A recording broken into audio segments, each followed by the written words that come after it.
जी हानी झालेली आहे, खरं तर या कुटुंबियांचं करावं तेवढं कौतुक कमी आहे की त्यांच्या कुटुंबाने हे दुःख देखील सहन केलं. आज आपण त्यांच्या कुटुंबियांची देखील आठवण करणं खूप गरजेचं आणि बलिदान देऊन जी हानी झालेली आहे, खरं तर या कुटुंबियांचं करावं तेवढं कौतुक कमी आहे की त्यांच्या कुटुंबाने हे दुःख देखील सहन केलं. आज आपण त्यांच्या कुटुंबियांची देखील आठवण करणं खूप गरजेचं आहे.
गोमातेच्या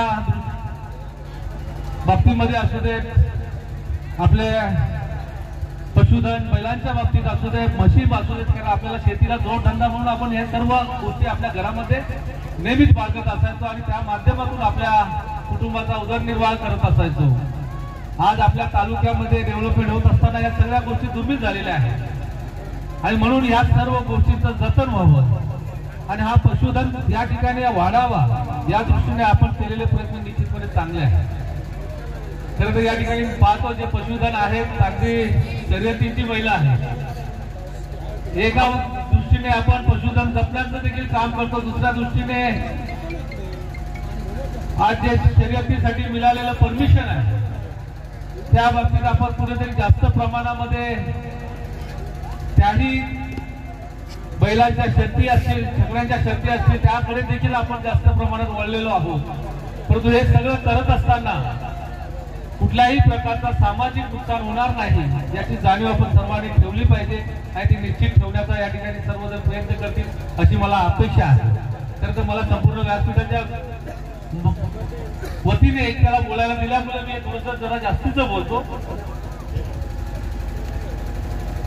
खऱ्या अर्थाने ज्यांनी आपल्या प्राणाची आहुती दिली तो दिवस 18 नोव्हेंबर 1983.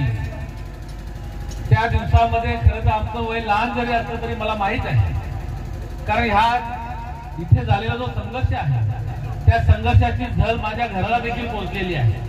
तर त्यावेळी माझ्या घरामध्ये एक ऑटो रिक्षा, जी फ्रंट इंजिनची रिक्षा असायची त्यावेळी, तेव्हा रिअर रिक्षा नव्हती, ती रिक्षा, त्या रिक्षावर आमच्या घरचं उदरनिर्वाह चालायचं आणि ती रिक्षा आमच्या गावातल्या काही लोकांनी या ठिकाणी भाड्याने आणली होती आणि ती रिक्षा ह्या संघर्षामध्ये जळाली होती. आणि तेव्हा मला माहिती आहे की मी लहान होतो आणि रिक्षा जळाल्याचं दुःख संपूर्ण घरामध्ये त्यावेळी देखील झालं होतं. परंतु ती रिक्षाचं ठीक आहे की एक आर्थिक हानी होती, परंतु ह्या ठिकाणी 4 वीरांची जी त्यांनी बलिदान देऊन जी हानी झालेली आहे, खरं तर या कुटुंबियांचं करावं तेवढं कौतुक कमी आहे की त्यांच्या कुटुंबाने हे दुःख देखील सहन केलं. आज आपण त्यांच्या कुटुंबियांची देखील आठवण करणं खूप गरजेचं आहे आणि म्हणून मी त्या कुटुंबियांचं या ठिकाणी मनापासून अभिनंदन करेन. त्यांचा जो काही झालेली हानी आहे ती कधीच भरून निघणार नाही.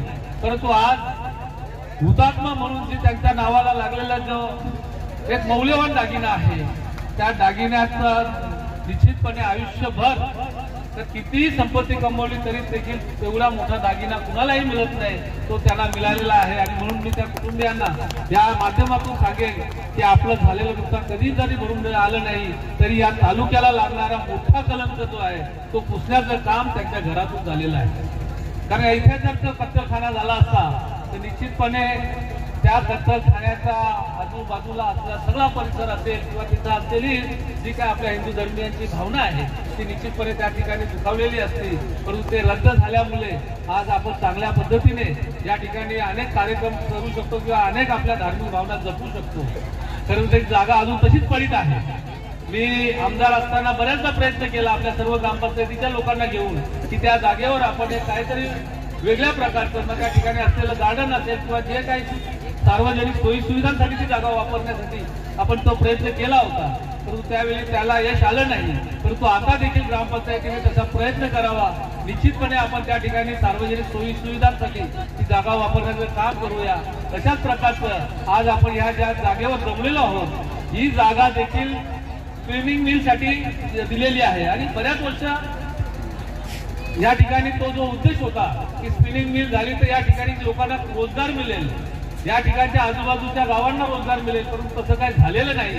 ही जागा देखील आपण सार्वजनिक सोयी सुविधांसाठी वापरली पाहिजे. आपल्या असलेल्या ग्रामपंचायतीने या ठिकाणी खेळाचं मैदान असेल, सार्वजनिक सोयी सुविधांसाठी दवाखाना असेल किंवा गार्डन असेल किंवा शाळेच्या संदर्भामध्ये राखीव ठेवण्यासाठी ग्रामपंचायतीच्या माध्यमातून ठराव करावा.